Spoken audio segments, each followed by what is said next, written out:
Chapter 1 Alien Alert. My name's Karen Nielsen, and I'm 15 years old. I'm tall, and I have short red hair and green eyes. I live in Seattle, Washington. It's a wonderful green city, and I love it. I live with my parents and my dog Tex in a yellow house with a lovely garden. Tex is a big brown dog, and he's 3 years old. I have a lot of fun playing with him. In my free time, I like playing volleyball, going rock climbing, and listening to music. I have a big music collection, and I love listening to music with my friends. I also like reading science fiction books. My story begins in August, a month before school started. My parents and I were having breakfast in the kitchen, and we were watching the local news on the television. Suddenly, the newsreader said, "Alien alert! Early this morning, there was a report of an unidentified flying object near the Cascade Mountains, east of Seattle. 2 tourists saw a UFO in the sky above them. They said it was gray and round. They also said it didn't make any noise. Later this morning, a high school teacher saw the same UFO flying above her house. The Seattle police are investigating." "Wow," I said. "An alien spaceship here in Seattle. This is exciting." "Do you believe it?" asked my mom. Who knows? I don't think we're alone in this big universe, said my dad. The Earth is only a small planet, you know. I started thinking about aliens and went to the library to look at some books about UFOs. That evening, all the newspapers had Alien Alert on their front pages. A month later, I went back to high school. This is my 2nd year at Washington High School, and I like it a lot. When I finish school and university, I want to become a chemist. On the way to school, I met my best friend and classmate, Barbara Reynolds. She is a tall, pretty girl. She lives near my house, and we always walk to school together. She is Afro-American and one of the best students at our school. She wants to become a doctor. Basketball is her sport, and she plays on the girls' basketball team. Like myself, she also enjoys listening to music. "We have some new teachers this year," said Barbara happily. "I hope they're all men and cute." Me too. We need something new and interesting in our lives, I said, laughing. Barbara and I like talking about boys and clothes. It is fun. "Did you buy any new clothes for school?" she asked. "I bought these new jeans and this black belt," I said. "The jeans look great with the pink t-shirt," she told me. "I bought this new blue jacket and white trainers for the fall." "Did you hear about the news about that UFO near the Cascade Mountains last month?" I then asked. "I was in California visiting my grandmother, so I didn't hear much, but I read about it online," said Barbara. "People see at least one every month in the United States, but no one has ever seen an alien." "Do you think they really exist?" I asked. "I don't think we're alone in the universe," she said. "But it's a mystery." I agree. We got to school at 8:30 and went to our first class, science. There was a man of about 30 in the classroom. Hello, I'm Mr. Kent, your new science teacher, he said. Barbara and I looked at him. He was tall and quite slim. He had blonde hair and brown eyes. He was well-dressed and had a friendly face. "We're lucky," whispered Barbara. "He's really cute." "You're right," I whispered, laughing. What's your name? He asked, smiling at me. "Hi, I'm Karen Nielsen," I answered. Then he looked at Barbara and asked, And who are you? "My name's Barbara Reynolds." At that moment, an airplane passed over our school and made a lot of noise. Everyone in class looked out of the window, but the sun was very bright in front of us, and it hurt our eyes. We turned away from the window, but Mr. Kent didn't. He looked directly at the airplane and at the sun. How strange, I thought. The sun doesn't hurt his eyes. When the science lesson was over, we went to the English lesson. The new teacher was a very thin man with black hair and green eyes. He had a small nose and a pale face. "What a strange teacher," I whispered to Barbara. Very strange, she whispered. The new teacher didn't smile and spoke slowly and coldly to the class. My name is Mr. Wilkinson, and I'm your new English teacher. I don't want any talking in class. This year we're going to study William Shakespeare and other great writers.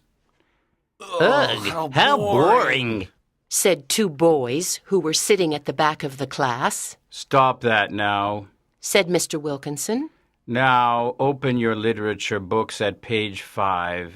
His voice was strange. He sounded like a robot.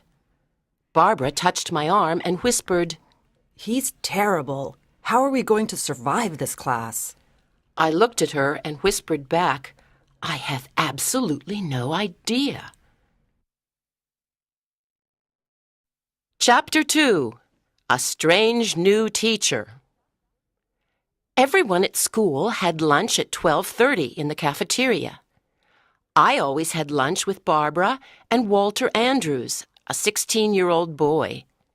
He was tall and had dark brown hair and dark eyes, and I liked him.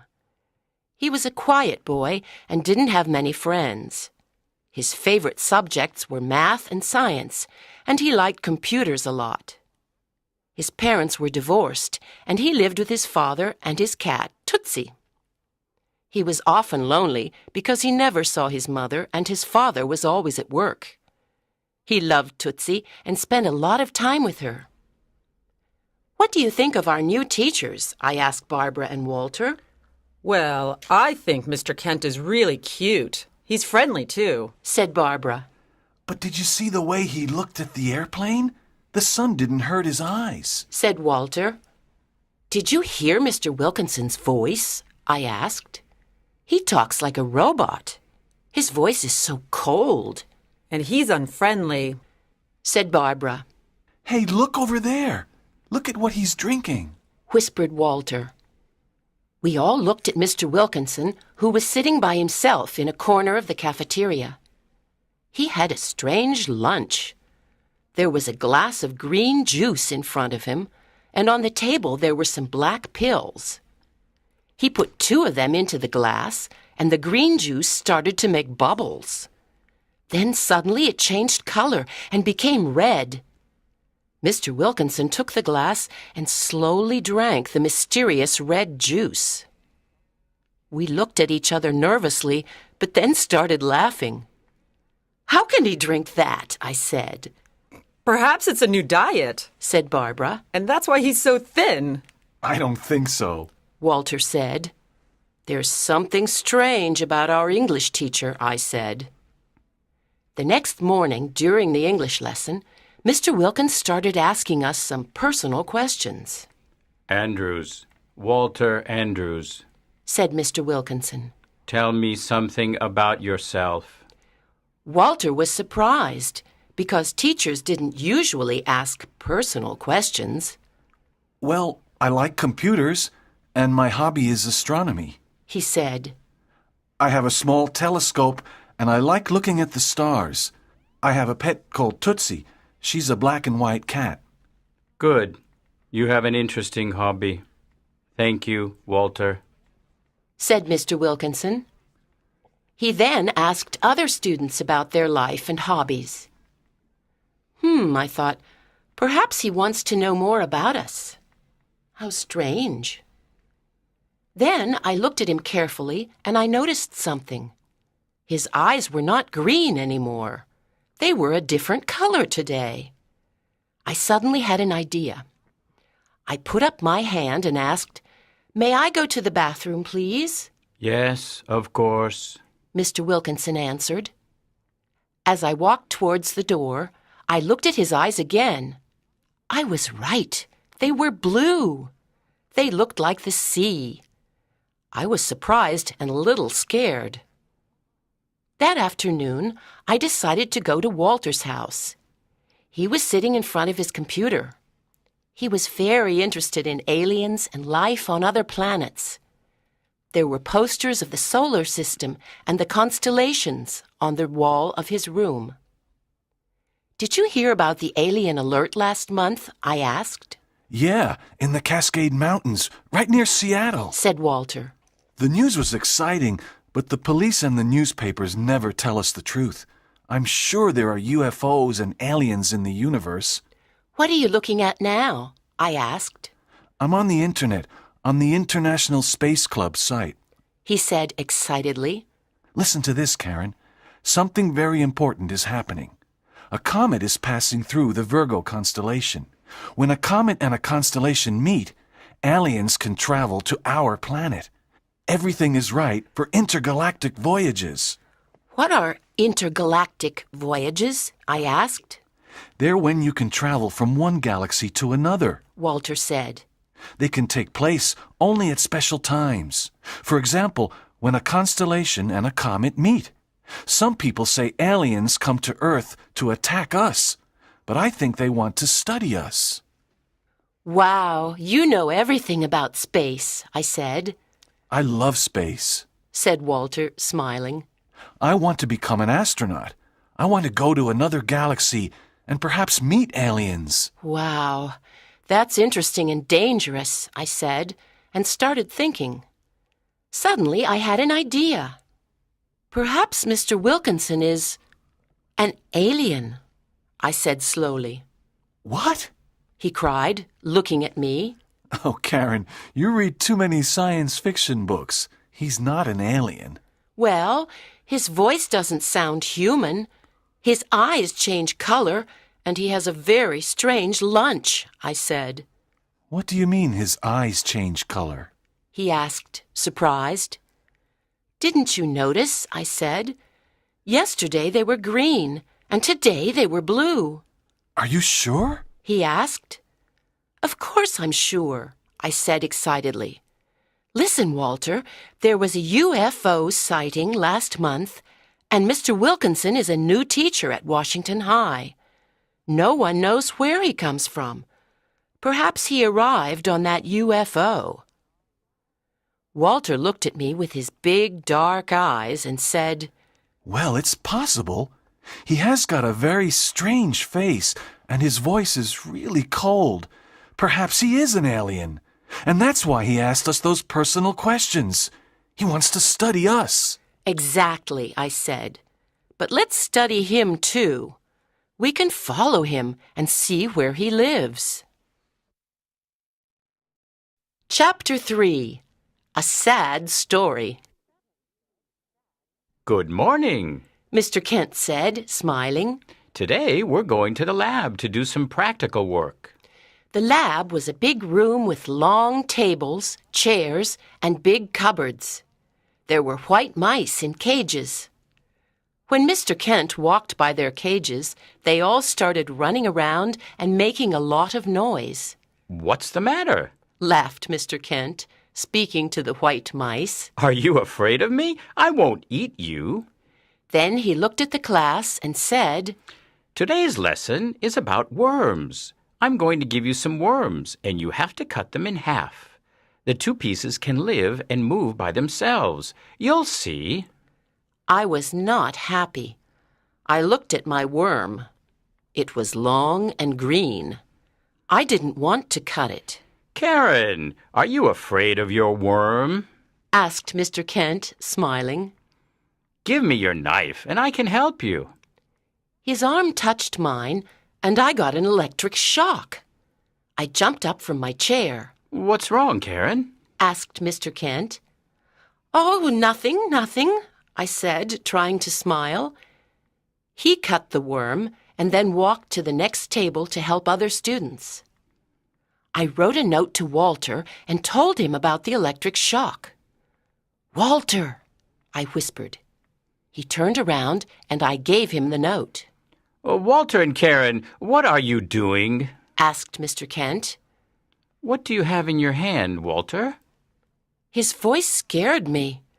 Walter and I were in big trouble with the teacher, Nothing. said Walter, Please pay attention. said Mr. Kent, Next time, you'll have to give me the note. I'm sorry, Mr. Kent. said Walter. When the science lesson was over, Mr. Kent called me to his desk. Oh, no, I thought. I'm sorry I scared you during the lesson. 2 years ago, I had a bad car accident and lost my arm. My left arm is artificial. It's an electric arm. Sometimes it gives electric shocks. I was surprised and sorry. At lunch, I told Walter and Barbara about Mr. Kent's electric arm. They were both surprised.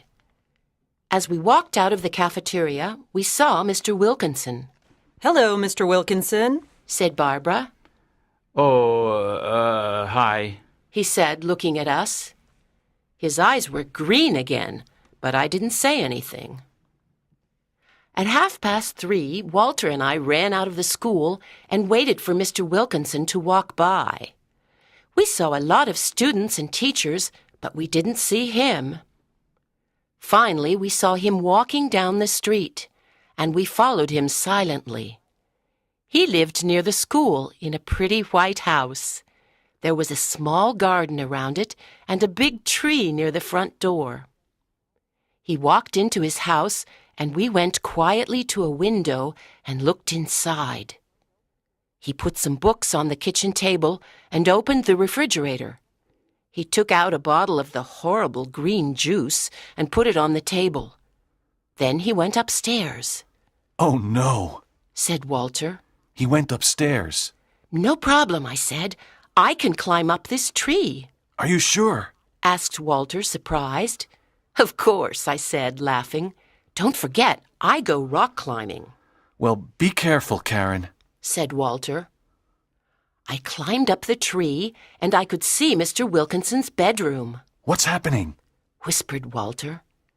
He's in his bedroom, and he's sitting in front of a mirror, I whispered back. His hands are on his hair. Oh, no, What? Tell me. asked Walter. I continued looking into the house. Mr. Wilkinson was now completely bald. I felt cold. Suddenly, I saw my face in Mr. Wilkinson's mirror, and he saw it too. He turned around and looked at me. I was terrified, and I didn't know what to do. I could not run away because I was at the top of a big tree. But Mr. Wilkinson didn't look angry. He looked sad. He walked over and opened the window. Karen, what are you doing up this tree? He asked. Please climb down. He said.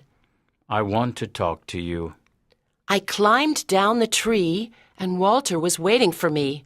He looked very worried. Come on, Karen. Let's run away. He said. No, Walter, we can't, I said. Mr. Wilkinson wants to talk to us.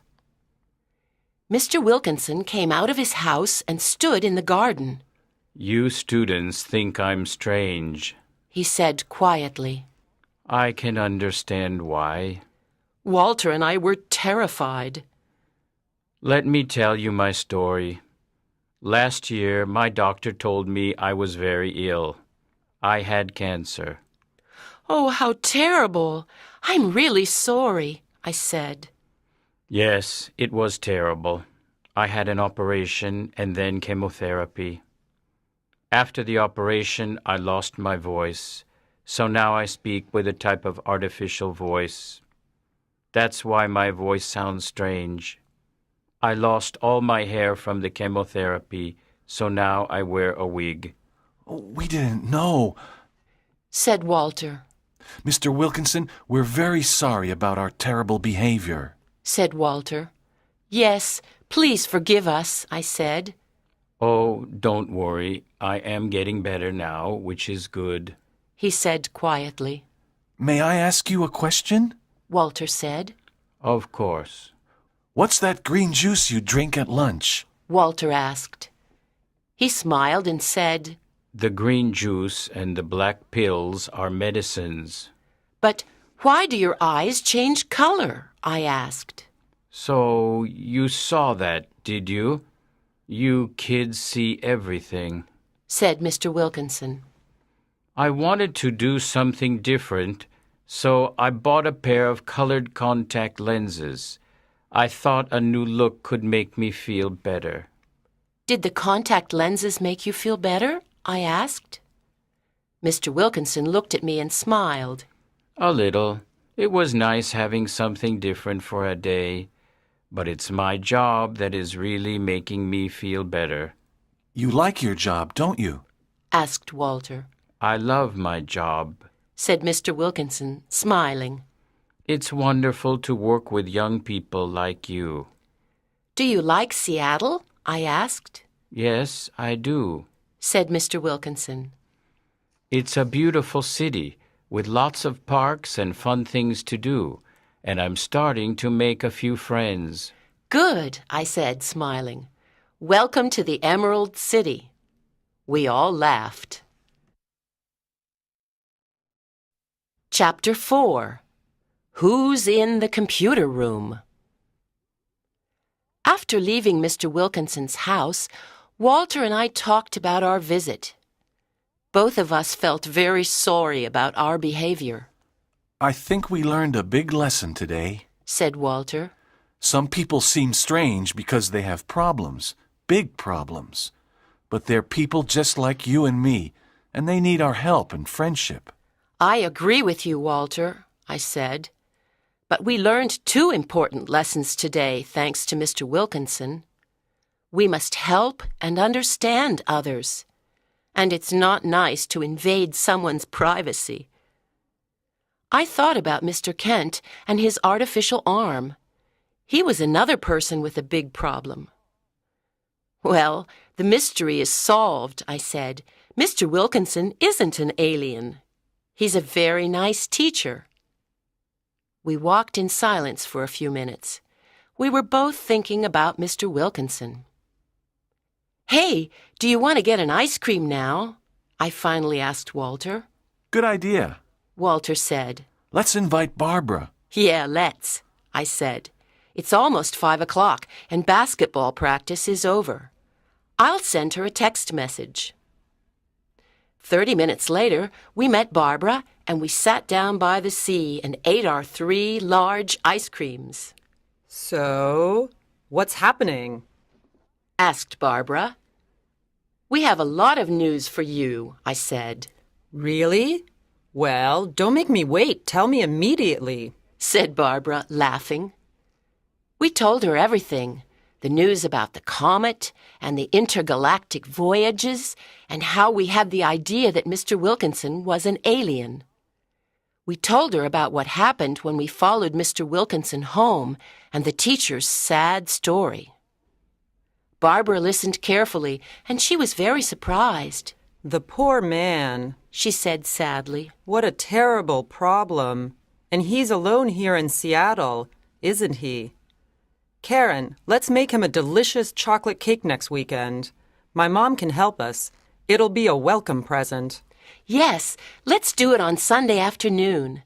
Then we can take it to school on Monday, I said. He'll love it. Well, girls, I'm not a good cook, but the chocolate cake sounds great, said Walter. Now tell me more about intergalactic voyages, said Barbara. Yes, please do, I said. Perhaps aliens will come to visit Earth. Walter told us a lot of interesting things about UFOs and aliens. I suddenly noticed that it was getting dark. I tried to look at my watch, but it wasn't on my arm. Oh, no, I said. Where's my watch? Then I remembered. I took it off in the gym at lunchtime. I'm sure I left it there near the showers after volleyball. I must go and get it now. Don't worry, Karen. The janitor will find it and put it in a safe place. You can get it in the morning, said Barbara. But that watch is really important to me. It was a present from my grandparents, I said. But the school's closed at this time, said Walter. No, it's not closed today because Mrs. Wong is preparing some math tests for her classes, I said. How do you know that? Asked Walter. I heard her talking to Miss Cruz this morning, I said. You know everything, said Barbara, smiling. Okay then, we'll see you tomorrow morning. Walter also smiled and said, Good luck. I ran to Washington High and the main door was open. I went in and started going to the gym, but something stopped me. I had a strange feeling, but I didn't know what it was. Something was pushing me upstairs.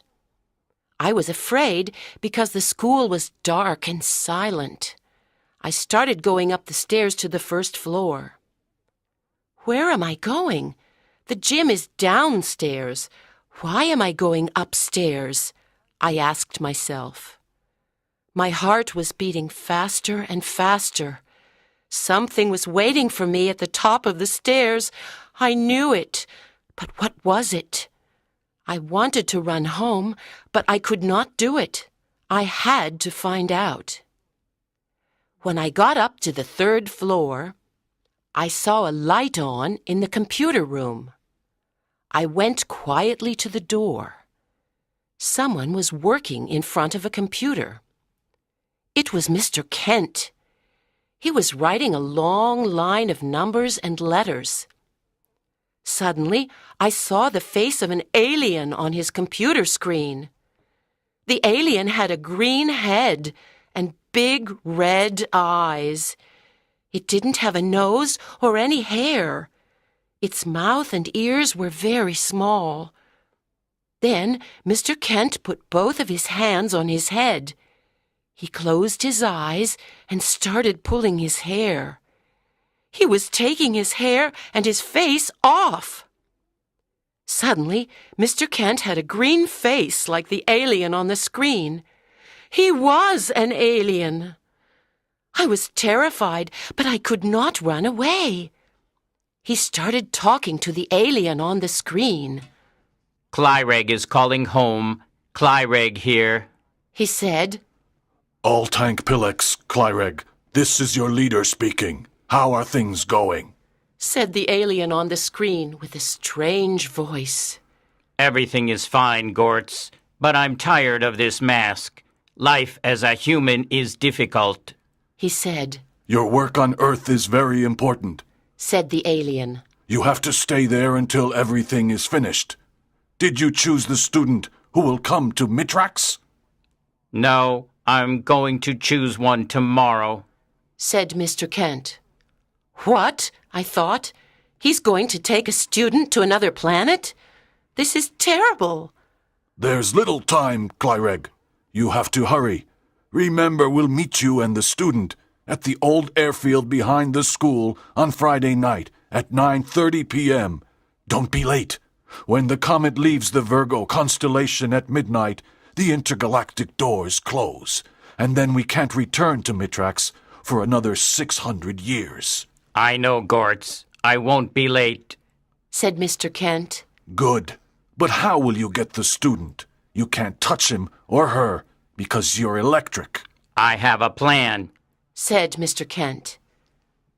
On Friday evening, there's a PTA meeting at school. There will be a lot of people here. Teachers, parents, and students. During the meeting, I'll ask a student to come with me to the science lab. Then I'll spray him with my special X5 spray. With the X5 spray, humans can't think anymore. They forget who they are. They can only obey. The student will follow me to the old airfield. Everything on Mitrax is ready for the human. Said the alien. We want to study him. Good. I'll thank Pilex. Gortz. Said Mr. Kent to the alien. Then he wrote a long line of numbers and letters on the computer screen, and it turned black. I went quickly and quietly down the stairs and ran out of the building. I started running down the street and across the park. I could not stop thinking about the green head and the big red eyes of the alien. And I could not believe that Mr. Kent was an alien and he was planning something terrible. What could I do to stop him? I had to talk to Walter and Barbara. I felt cold and my heart was beating fast. I wanted to get home as fast as possible. Chapter 5. The Plan. When I arrived at school the next day, I went to the gym to look for my watch. I could not find it near the showers, so I went to ask the janitor. "Hello, Mr. Phillips," I said. "Did you find a watch near the showers yesterday?" Yes, I did. said Mr. Phillips. Here it is. He took my watch out of a box on his desk and smiled. "Oh, that's great. Thanks a lot," I said happily and ran to class. At lunch, Barbara, Walter, and I sat together in the cafeteria. I had a lot of things to tell them. "Well, guys, guess who's an alien?" I said. Oh, no. Said Walter. Not another alien. First it was Mr. Wilkinson. Is this a joke? Asked Barbara. "No, listen to me, please," I whispered excitedly. "Mr. Kent is an alien," What? cried Walter. No, he's not. Cried Barbara, who thought I was joking. "Shh, be quiet," I said. Some of the other students turned around and looked at us. "Let me tell you what happened last night." I told them everything about last night. My friends were shocked, but they believed me. They stopped eating their lunches. Do you remember the alien alert in August? Asked Walter. All the newspapers were talking about it. Yeah. Said Barbara. Some people saw a UFO near the Cascade Mountains. Then Mr. Kent is one of the aliens from the UFO. Said Walter. Do you remember how he looked at the sun the first day of school? And how the mice in the cages were afraid of him? Wow! Aliens scare me. Said Barbara. A teacher who's an alien at our school. I don't think aliens are bad. Said Walter. They're just different. Now listen, I said. Other aliens are coming to the old airfield Friday night in their spaceship. They want to take Mr. Kent and a student to their planet, Mitrax. They want to study humans. A student? Cried Barbara. That's one of us. We have to stop him. Said Walter. Are the aliens coming this Friday? Asked Barbara. Yes, on the day of the PTA meeting, I said. And today is Thursday. We only have one day to do something. I have an idea. Said Walter. What is it? I asked. We have to find the special X5 spray and take it away from Mr. Kent. Walter said. Without it, he can't take the student. Great idea, said Barbara. The spray is probably in the science lab or in his house. This afternoon when he goes home, we can look for the spray in the science lab, said Walter. But all the sprays and bottles are in locked cupboards, and we don't have the key. Maybe my brother Matt can help us, said Barbara. He's a policeman, and he has a special key that opens all doors. Can we use it? Asked Walter. Well, I can't tell him our story because he'll never believe it, said Barbara. But sometimes he goes to work and leaves the special key in his room. I'll look for it and take it. Then I'll put it back. Be careful, Barbara, I said. We don't want trouble with the police. We started laughing. It was time to go back to our afternoon classes, math and American history. I was happy when school ended at 3:30. Barbara and I went to her house, and Walter stayed at the school library. When we got to Barbara's house, no one was home. We went to Matt's room and looked for the special key. I hope Matt didn't take the key with him, said Barbara. She opened all the drawers and cupboards in his room and looked for it. Here it is, she cried happily. It was at the back of his desk drawer. Oh, great! Now let's go back to school, I said. We went back to school quickly and called Walter, who was still studying in the library. It was almost 5 o'clock, and there was no one in school. We went upstairs to the science lab. The door of the lab was open, and someone was inside. Oh no, it's Mr. Phillips, the janitor, Walter whispered. Let's hide in the bathroom, Said Barbara. We hid in the bathroom for a few minutes. Then we heard Mr. Phillips go downstairs. Okay, now we can go to the lab, Said Walter. We went inside the lab and looked around. There was a big sign on each cupboard that said, "Danger! Toxic chemicals inside." We opened the 2 big ones and looked at every bottle. There weren't any spray cans. Then we looked inside the smallest one and found a small black spray can. It didn't have a name. All the other bottles and cans have a name, Said Walter. This must be Mr. Kent's spray.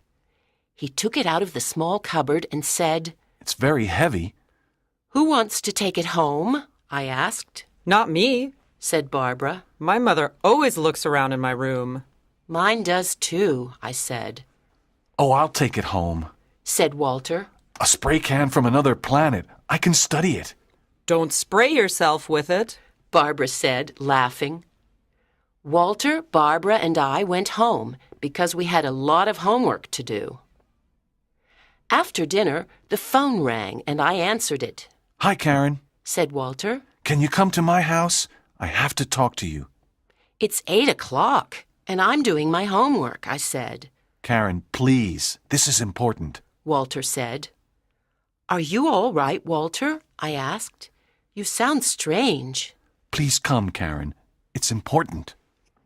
Okay, I'll be there in 15 minutes, I said.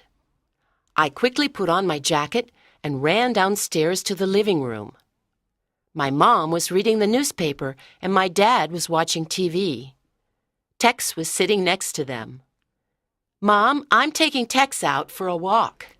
At 8 o'clock at night? My mom asked, surprised.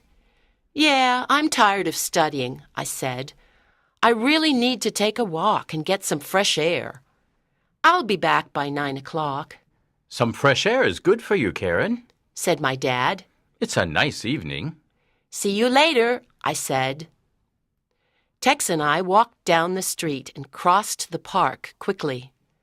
What did Walter want at this time? I wanted to find out. It was a warm evening and there was a full moon in the sky. Chapter 6. A Big Decision. Walter was waiting for me at the front door of his beautiful house. Hi, Karen. He said. You can leave Tex outside in the garden. Tootsie doesn't like dogs. I know, and Tex doesn't like cats either, I said, laughing. Walter was home alone, and we went to his room and sat down. Karen, I have some news for you, he said. News? What news? I asked. I want to go to Mitrax with Mr. Kent, said Walter. What? I cried. Are you joking? No, I'm not joking, Karen, he said. This is a great opportunity for me. You know I want to become an astronaut. A trip on a spaceship to another galaxy is wonderful. I can see Mitrax and the aliens who live there. I can study them and see how they live and what they eat. I can find out things that aren't written in books. This is a great scientific adventure, and I'm lucky I can go. How many people have the opportunity to go to and explore another planet? Walter was happy and excited. But aren't you afraid of aliens? I asked. What will they do to you? I don't think Mr. Kent and the other aliens want to hurt me, said Walter. They just want to study me because I'm a human. I think I can trust them. When will you return to Earth? I asked. I don't know, he said. But I want to return to see you. Are you going to tell your dad? I asked. He's away on business for a few days, said Walter. I'm going to write him a letter and explain everything. We talked for a long time, and I began to understand Walter's decision. I'll never see you again, I said, and started crying. He took my hand and said, Please don't cry, Karen. I'll come back and tell you amazing things. We were silent for a few minutes. Please don't tell anyone except Barbara about my decision, said Walter. I won't. It's our secret, I said. Here, take my school ring. When you look at it, think of me, he said, giving it to me. I'll always think of you, I said quietly. I put his ring on my finger. Listen, Karen, said Walter. We have to make a plan for tomorrow evening. When Mr. Kent takes the student to the science lab, he won't find his spray. So the student will run away, and he will return to his spaceship with no one. He can't miss his spaceship because it will leave without him. I'll wait for him in the science lab tomorrow evening, and I'll tell him my decision. Good luck, Walter, I said. Walter looked at Tootsie and said, Can you look after Tootsie when I go away? Well, there's Tex, but I can look after your cat, I said. I've got a big garden. Thanks a lot, Karen, said Walter. When I got home, it was late, and I immediately went upstairs to bed, but I couldn't sleep. On Friday morning, I met Barbara and we walked to school together. I told her about Walter's decision. She stopped in the middle of the street and almost started crying. Then she saw his school ring on my finger. She smiled and said, He likes you a lot. At the end of the school day, Walter, Barbara, and I went for an ice cream. We sat around a small round table and ate our ice cream quietly. This is the last time we can have ice cream together, said Barbara sadly. The PTA meeting started at 7 o'clock. First, the parents visited our classrooms and talked to some of our teachers. At 8 o'clock, there was a big meeting in the gym with the principal. She was explaining about all the plans for the school over the next year. At about 8:15, Mr. Kent got up from his chair and went to see Barbara's family. He whispered something to them and then to Barbara. She was his choice. She got up and followed him. She wasn't worried because she knew Walter was waiting in the science lab. They left the gym and went upstairs. I decided to follow them. Karen, where are you going? Whispered my dad. Oh, I'm just going to the science lab for a minute. Chapter 7. The Old Airfield. When I got to the science lab, I slowly opened the door and looked inside. Barbara was standing near the table. Mr. Kent took out his key and opened the small cupboard, but he could not find his X5 spray. Oh, no! He said angrily. Where is it? I heard Walter say, What are you looking for, Mr. Kent? Walter, what are you doing here? asked Mr. Kent, surprised. Are you looking for your X5 spray, Clyreg? asked Walter calmly. How do you know my name and about the spray? asked Mr. Kent nervously. We know everything about you, said Barbara. Yes, we know who you are and why you're here, I said. I walked into the lab and closed the door. Mr. Kent was very surprised and looked inside the small cupboard again. We know about your plan, and I want to go to Mitrax with you, said Walter, looking at Mr. Kent in the eyes. Leave Barbara here and take me with you. You can study me. I'm not afraid. I know you won't hurt me. You want to come to Mitrax with me? asked Mr. Kent, who was shocked. Yes, I do, said Walter. I want to find out about life on other planets. That's a very brave decision, said Mr. Kent. Mitrax is in another galaxy, and it's very different to Earth. Are you sure? Yes, I'm sure. said Walter. It will be a great experience. Mr. Kent, can I ask you what Mitrax is like? I asked. I wanted to know something about where Walter was going. Yes, Karen, you can. He answered.